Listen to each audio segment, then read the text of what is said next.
Your attention, masters, mistresses. All systems functional for the Everything Geek podcast. Hey, my name's Rich McDonald, and I played David Mason in Call of Duty Black Ops 2, and you're listening to Everything Geek podcast. Hey everybody. You're listening to Everything Geek podcast. Thanks for listening. Hey, it's Leif Ganfert. I played Uncle Ben's killer in The Amazing Spider-Man, and you're listening to the Everything Geek podcast. Hello, I'm Simon Fisherbecker. You probably know me better as Dorian Moldavar from Doctor Who, or the Fat Friar from Harry Potter. And this is Everything Geek podcast. Face it, Tiger. You just hit the jackpot with the Everything Geek podcast. You're listening to the Everything Geek podcast, bringing you interviews from your favorite films and TV shows every week, and all of the latest news. Here's your host, Ruari Williamson.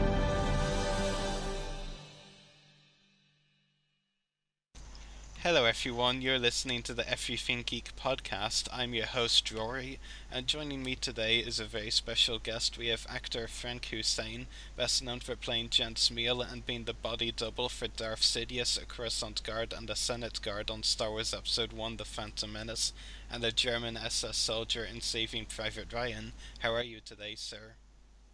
Hi Rory, I'm very well, thank you. And yourself? I'm very well, thanks. It's a pleasure to have you on the show today. Pleasure to be here. So getting right into my questions for you, Frank. For some of our listeners that may not be familiar with your background, can you tell us how you got into acting?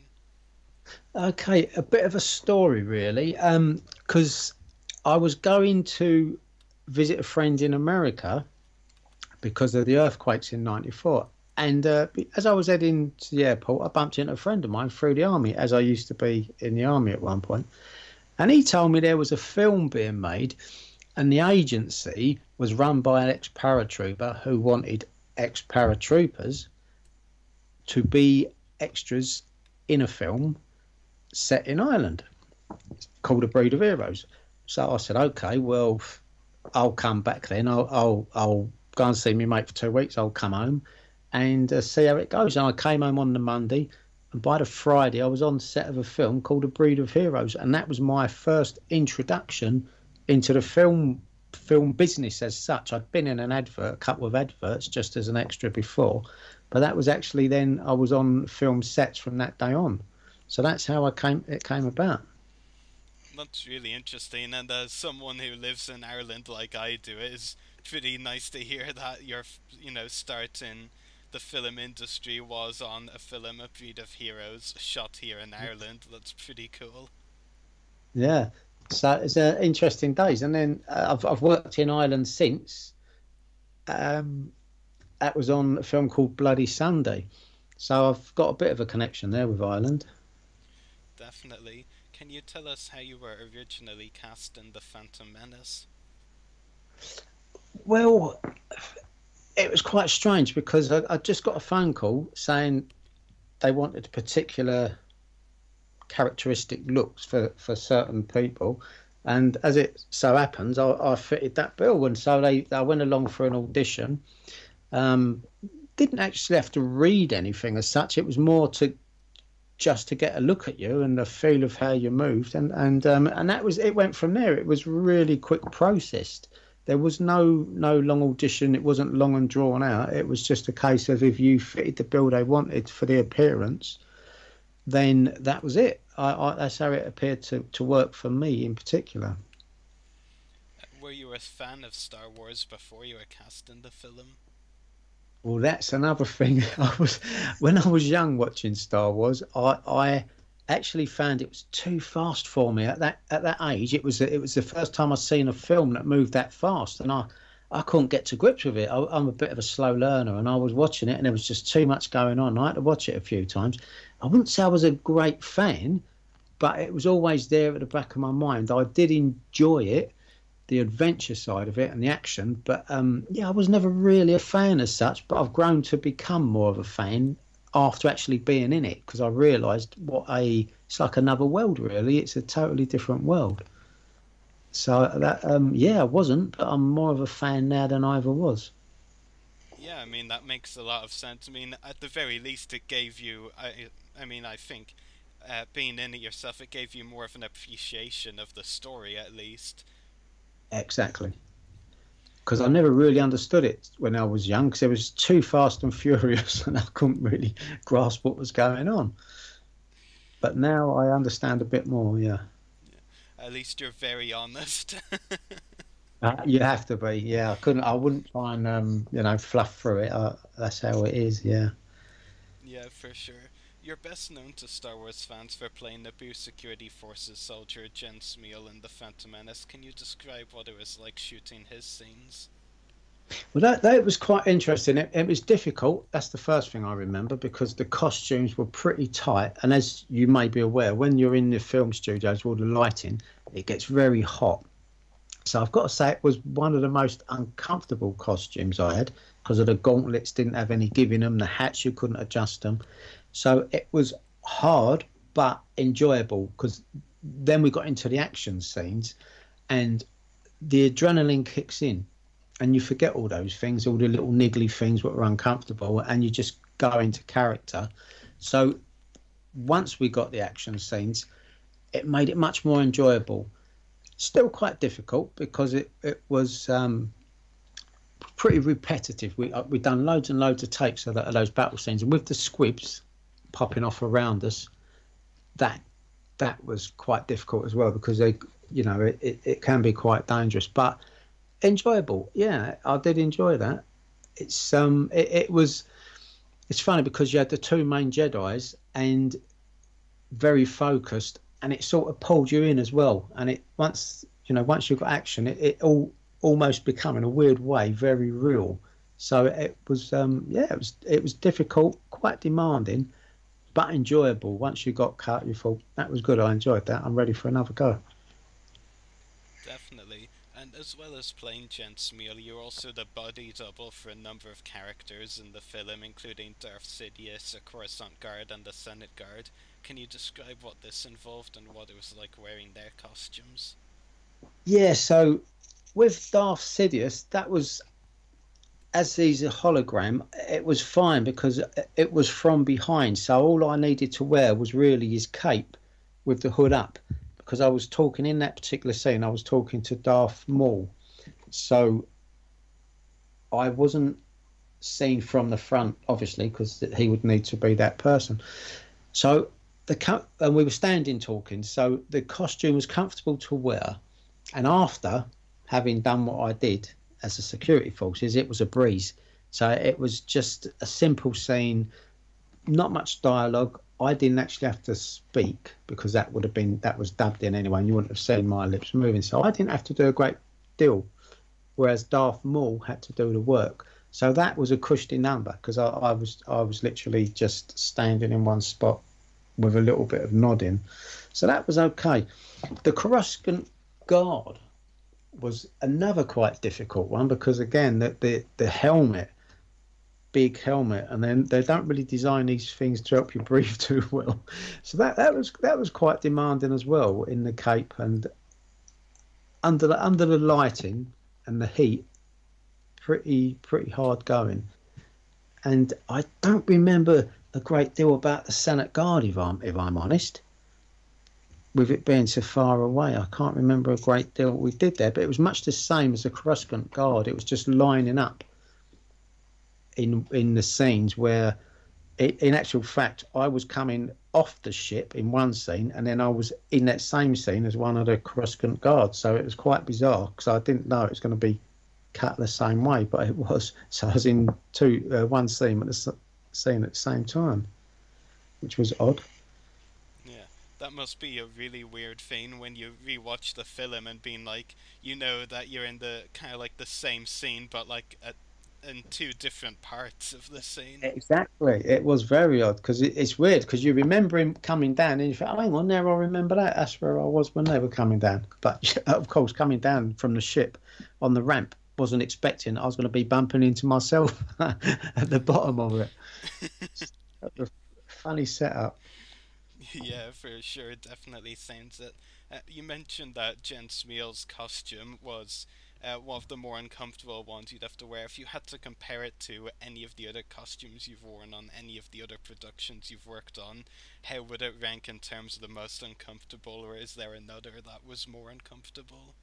Oh, I've at the moment, off the top of my head, I would say it probably was the most uncomfortable. And I've been in armour in some battle scenes like First Night, and I've been in lots of World War II costumes, but there was giving those costumes. But with the Jenn Smeel costume, the gauntlet was just one size, and it was just like a fiberglass type plastic cast, and once you put your hand in it, there was no give at all, and it was a bit tight. So as you get warm in the costume and your body swells, of course that gets tighter.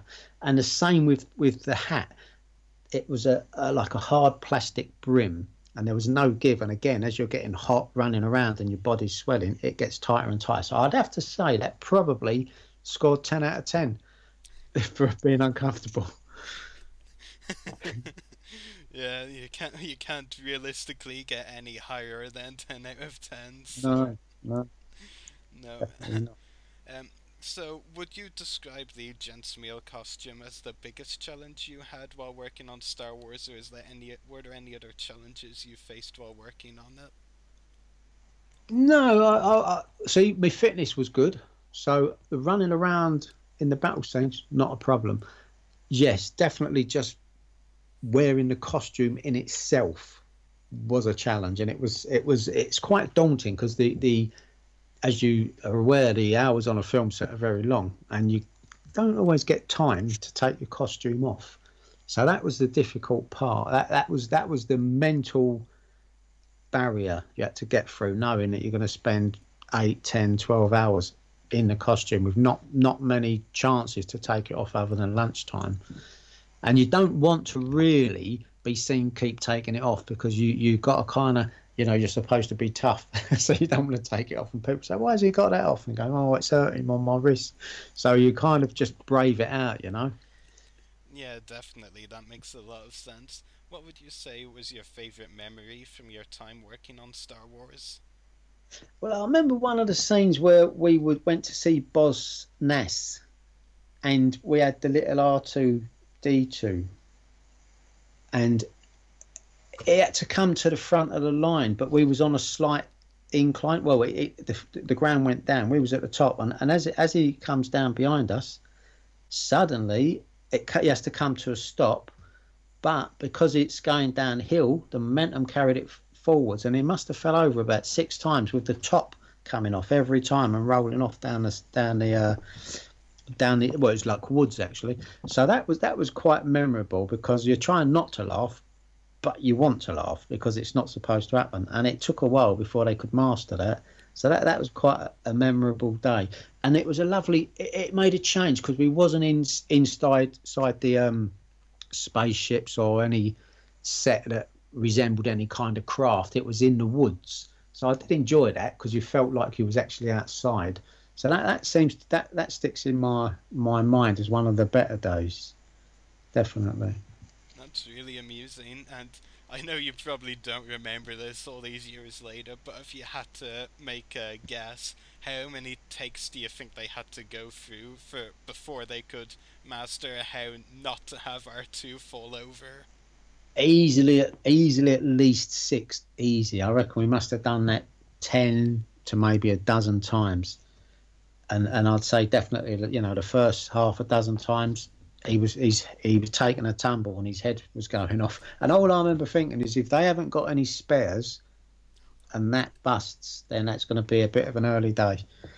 Unfortunately, it didn't happen. Yeah, but that's such an interesting story. I think that will give me, rewatching the scenes where the group go to Boss Nass will give me a different angle for watching that scene. Just exactly. Imagining that R2 for around approximately 10 to a dozen takes is falling over in that scene. Yeah. And I remember cause when I saw it in the cinema, I remember getting up because my knees were killing me at that point, because we was on our knees, a couple of us. Well, we all had to kneel down to Boz Nass, and I remember getting up, and I remember turning to my mate saying, "Thank God that's over," and I actually kept that bit in the film where you see me turn to him and kind of whisper it to him. So that made it more fun for me, because I thought, yeah, that sums up exactly how I was feeling on that day. So that was a funny scene to see. Wow, that's going to give me even more perspective rewatching that scene. Just I'll be able to see the one soldier that stands up, and he's and now I'll know that he was turning. You know, that wasn't meant to be in the film. Exactly. Because when I saw it, it was on a wide shot, and you could see us, and you see me turn. Whether, as they do different versions, they do the video version, and there's about 4 different versions. But hopefully, you can get to see that version, and you'll just see a person turn, and that will be me thinking, "Thank God, that's over." Yeah. I shouldn't. Yeah, but I was happy on that day, I'll tell you. Well, in fairness to if you had to be on your knees for a long time, I can't really blame you. No, exactly. Yeah. How would you describe the overall experience working with the cast and crew of Star Wars, though? Yeah, very professional. Yeah, it was. Other than you had your hiccups where scenes had to be taken again, as just previously described, the scenes did seem to run pretty smoothly. I remember it was very laid back, relaxed atmosphere. I remember Liam Neeson would generally be reading a book. Ewan McGregor would be messing around with little Jake, practicing, sword fighting stuff and telling jokes, keeping him amused. So it was very relaxed. So I would say that was it was a nice set to be on. Definitely. Yeah, no BS really. It was just as it was. Get on, get the job done, and no need to keep you rushing around whenever, nothing needed to be done. So I'd say very professionally done. I've been on some scenes, some sets where they're not sure what to do with you when they're finished, and they tend to try and cram in more than they need to. But there was none of that going on, trying to get a little bit of extra footage here and there. But no, there was none of that. It seemed to George Lucas knew what he wanted, and he got it done, and it was good, very good. Yeah, that's really great. Which would you say has been the most challenging role in your career so far, out of any of the productions you've done? Oh, there will be between when I was on Band of Brothers and Saving Private Ryan. They were both very challenging because I was soldiers in both, and I was on those films for a few months at a time. So with Band of Brothers, I remember it being winter time. It was very cold. It was as cold as it looked, and we was out in an aerodrome, so there was no shelter from the wind. So that was very hard because it was days on end outside in there. And then because of the nature of the film, there was lots of fight scenes, and so there's a lot of running, taking cover, getting up and running, and that's very draining. So I would say possibly, Band of Brothers might just have pipped Saving Private Ryan. It was like, I've not been on a campaign like that in life, but I could imagine that's what it would be like, where they work, you really work to the bone. So that was very hard, physically and mentally, yeah, definitely. Yeah, for sure. My final question for you, Frank, do you have any upcoming acting roles or any other projects that you would like to talk about? Not at the moment. I'm actually looking to turn into presenting, actually. I'd like to do something along the lines of nature, home, DIY, or something military. So I'm actually trying to change direction at the moment, and looking at trying to present. So I'm going to be doing a presenter's course soon, and hopefully, with the right contacts, see where that takes me. Yeah, it's very cool, and I believe you're attending your first Comic-Con soon as well. Do you want to talk about that? Star Wars 40 is coming up, yes. So that will be on the 9th of December. So I'll be there basically to sign autographs. People can come for photos as well, so everyone's welcome. So I'm looking forward to that, because it's, as far as I'm aware, there's not another 40th anniversary Comic-Con going on at the moment for Star Wars, so it should be quite a big one. So I did actually do a Comic-Con a little while ago, but it wasn't predominantly for Star Wars, so this will be good, because I'm looking forward to seeing all the characters that turn up. There was a couple that turned up on the previous one, but this I look forward to, because I I feel there's going to be a big turnout, many costumes. So I'm looking forward to that, for getting some photographs with these people myself. Yeah. So I look forward to come along. Yeah. Yeah, definitely. Well, I hope you have a good time at that convention and that the presenting goes well. That's all of my questions to you, Frank. It's been a pleasure talking to you. Thank you, Rory. I hope that answers some of the questions, because, you know, long time, and this old man ain't getting any younger. So as long as I've got a few left, I'll answer questions. The answers were all really good. Thanks for sharing your experiences with us. Hopefully we can talk again sometime. Definitely, I'd like that. Thank you for having me. You're very welcome. Thanks again for joining us, and take care. Bye. Thank you, Rory. You too. Bye. Time to wrap up today's show. Make sure to check out our podcast links.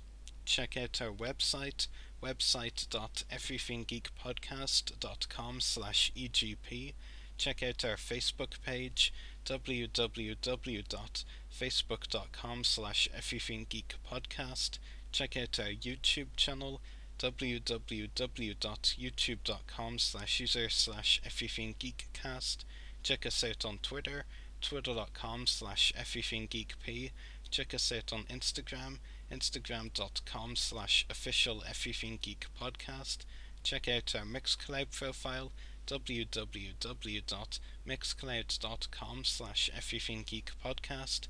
Email us at the following email, everythinggeekpodcast@gmail.com. Check out our companion podcast, Everything Geek Comiccast, www.facebook.com/everythinggeekcomiccast. Make sure to check out the hosts' YouTube channels. Mine is www.youtube.com/user/Septus Destroyers. Check out Frank Huseyin's full list of credits on IMDb, www.imdb.com/name/nm2829025, and check out channel 1138 where we broadcast live from, www.channel1138.com. Geeks out, everyone.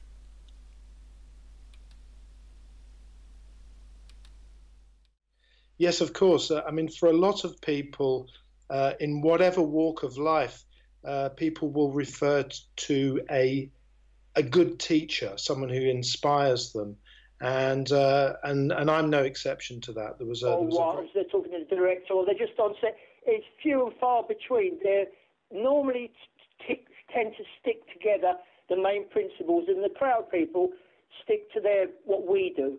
So there wasn't a great deal of